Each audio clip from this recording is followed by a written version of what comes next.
जय हिंद साथियों, अभी हम लोग उपस्थित हैं एग्जाम टूर चैनल पर। जैसा कि आप देख रहे हैं, सीएम ने स्वतंत्रता दिवस पर कहा कि जनसंख्या वृद्धि को रोकने के लिए प्रतिबंध की जानी है आवश्यक, यानी कि प्रतिबंधित है सीएम जी।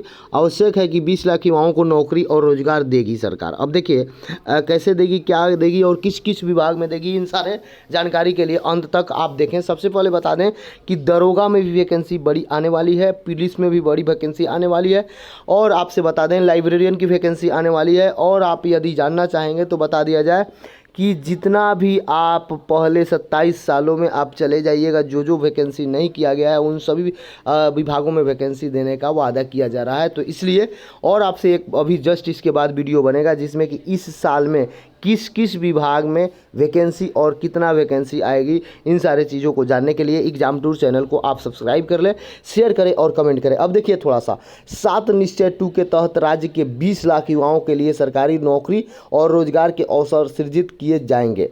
मुख्यमंत्री नीतीश कुमार ने बीते सोमवार को स्वतंत्रता दिवस समारोह पर गांधी मैदान में राष्ट्रीय ध्वजारोहण के बाद राष्ट्र जनता को संबोधित करते हुए यह बात कही। उन्होंने कहा कि जनसंख्या वृद्धि पर नियंत्रण के लिए किसी भी प्रतिबंध की आवश्यकता नहीं है, यानी किसी भी प्रकार का कोई प्रतिबंध नहीं लगाया जाए, लेकिन इसके लिए शिक्षा पर जोर देना होगा। इस समस्या का समाधान स्वयं हो जाएगा। उन्होंने कहा कि पुलिस बल में महिलाओं के 35% आरक्षण का प्रावधान किए जाने के कारण आज देश बिहार के अव्वल है। यहाँ सर्वाधिक 25,000 से अधिक महिलाएं बिहार पुलिस में शामिल हो चुकी है। उन्होंने जाति आधारित गणना का उल्लेख करते हुए कहा कि राज्य में अपना संसाधन से कराएगा और इसमें आर्थिक स्थिति का सर्वेक्षण होगा। आर्थिक स्थिति में सुधार से सही मायने में न्याय के साथ विकास का सपना पूरा होगा। मुख्यमंत्री ने कहा कि सरकारी भवन पुल पुलिया के अनुरक्षण कार्य के लिए भारी संख्या में इंजीनियर के साथ अन्य कर्मियों की बहाली की जाएगी। अब देखिए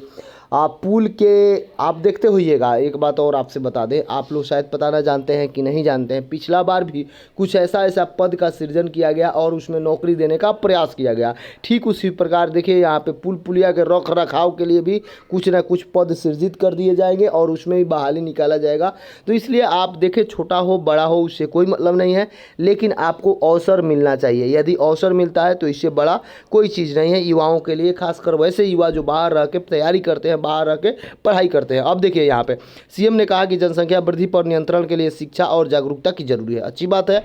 जाति आधारित गणना में आर्थिक स्थिति का होगा आकलन, इसमें सुधार से ही न्याय के साथ विकास मिलेगा। यानी कि जाति आधारित जनगणना जो होगा उसमें आपके आय का भी आकलन किया जाएगा, ताकि आपको जानकारी सरकार के पास हो सके कि किसके पास किस तरीक़ा से व्यवस्था है, कितना व्यक्ति के पास खाने का व्यवस्था है या नहीं है, कितना व्यक्ति ऐसे हैं जिनके पास कोई रोजगार है या नहीं है, सब कुछ इससे हो जाएगा। तो इसके बारे में सरकार जानकारी इकट्ठा करेगी और इस पर काम करने का प्रयास करेगी।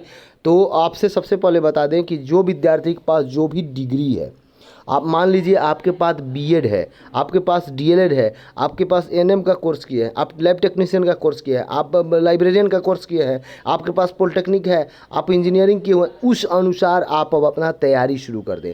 खिचड़ी तैयारी नहीं करें। यदि आपके पास सिंपल ग्रेजुएशन है तब आप तैयारी करें, क्योंकि आपको अवसर थोड़ा सा कम मिल सकता है।